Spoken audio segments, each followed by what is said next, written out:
Hello traders, Gary Wagner here, just about 10:30 in Honolulu, 3:30 in New York. It is Tuesday, January 19th, 2016, and this is Trending Markets. After having a moderately strong showing this morning with the equities trading higher on the day, it does appear as though they will close lower on the day. When we look at our Dow Jones Industrial Average, currently with about a half an hour left in trading, we've got this market under a little bit of pressure, down 12 points at 15,974, 972 right now. S&P also trading lower on the day. That's off about 6 points at 1868.50. So traders, as much as this market has tried to really kind of show some sort of support and begin to move up, we have not found a genuine area in which this market found any kind of technical support. Now, we're looking at our daily chart. On this daily chart, of course, well up above any kind of price point are the two moving averages we typically follow, which is our 200-day and our 50-day. We'd have to go a lot further than that. We've defined the fact that we have had a major sell-off in the market, at this point almost equal to the August meltdown, because the August meltdown took us to approximately 1831, and the low that we saw today was right around, call it 1850 in that area.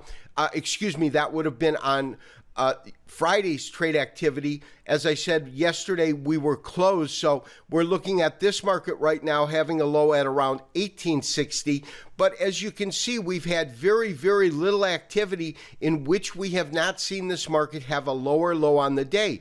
Considering this, the beginning of 2016, that marked the last time this market really traded above 2060 on the Standard & Poor's. As the market came down low, you get a lower low here. Now here you do not get a lower low, but you get a lower low here, a lower low here, and then a lower low here, a lower low here. So here you do not get a lower low, but here you get one, here you get one, and here you get one. So since 2016, since the beginning of this year, we can only isolate really 3 occasions in which we did not see the market trade to a lower low during the trading session, and that being today, here, and here. So it really doesn't beckon very, very well. There's not that much positive sentiment. Of course, this market is reacting to 2 major factors. One, pressure on crude oil. As crude oil comes down, and it is under pressure again today, we will take a look at that, and the fact that China's economy is slowing down. Now, the fact that we have China's economy slowing down, to me, shouldn't be such a big surprise. That market has been on fire. It has had expansion that has been unprecedented by any really country in the world in terms of spurts of growth. So the fact that it's beginning to slow down, and I believe really normalize to what maybe some of the Western nations experience in terms of growth, is not something that should be a shocking factor. The kind of really expansion they had was not going to last forever. I don't believe it, and I don't think any analysts out there saw that being the case. That being said, it is how the market will slow down and at what pace the market will slow down that everyone seems to really have their eye on. Now, crude oil. Crude oil is now off another 3.5%+, down $1 per barrel at 28.36. And when we look at our longer term studies, we talked about the fact that this market could absolutely go to $20 per barrel. The last time we hit that was 2002, and that would take the market here. We're well past this 33. That's quite obvious. We've gone and we've broken through that. And then if we look at other levels to come into the market, I'm going to try and put this as straight as possible right there. So between 2003 and 2004, we had this one dip right in here that took the market roughly probably to about 27. In fact, to look at that, we'll go ahead and we'll put our pointer up and try to ascertain. No, it took it to about $25 per barrel, and this is back in 2002.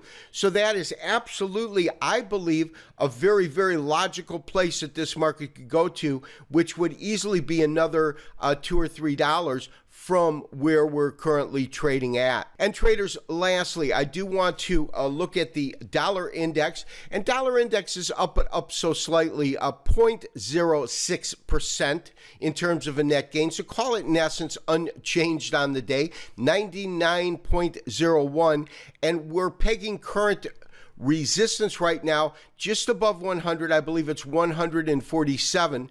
There we go. Just wanted to pull that chart up. But this is that top that we had that came in just above 100 at 100.47.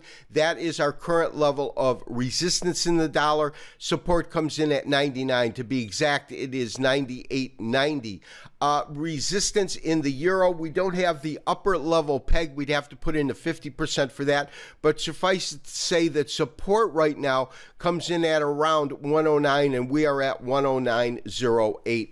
So we'll have to see where this market wants to trade to. We want to keep our eye on this. We want to look at any indication that we could get any kind of support in the market in the S&Ps, because specifically in the Standard & Poor's, let's just quickly move back to that, but specifically in the S&Ps, we're very, very close to these lows that were achieved back in August of last year.